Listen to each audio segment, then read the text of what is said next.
للأسف نسينا واحد منكم، نسينا واحد. يا أخي النسيان وارد.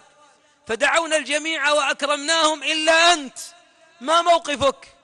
هل يذوب كبدك وقلبك حنقا يا عميان يا عرج؟ ما تشوفون أنتم؟ أتعب هذه الليالي والأيام، ثم لما أتى التكريم تنسونني.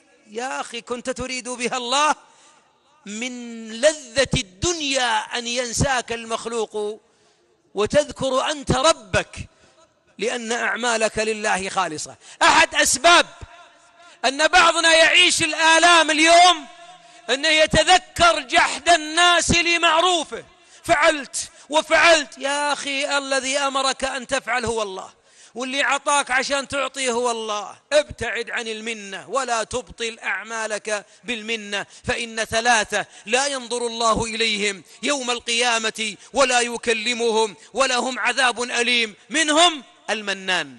يا أخي لا تمنن على الناس، يا أخي اجعل أعمالك لله خالصة. حتى وأنت تعطي ابنائك يجي لولده يقول أنا كبرت وربيت. اللي كبر ربي واللي ربى ربي، والله عظم أجرك. أنت أب جزاك الله خير، بذلت وأعطيت وهذا واجبك كأب. لكن أتريدها من ابنك؟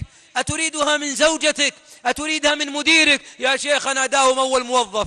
اسمع يا شيخ، أول موظف ولا غبت ولا كتب علي محاضر، وأجي الصباح واطلع الساعة 2، ويوم جت الترقية عطوها سين ولا عطونيها، لأنك كنت تريد ترضي المخلوق. يا طول ليلك يا شيخ، ليلك طويل وما أطول عذابك. ستعذب والله، ستتعذب. لما؟ لأنك كنت ترضي الناس، تريد الطمأنينة. أحبابي طالبكم طلبة، المشاهد والحاضر، فتشوا قلوبكم.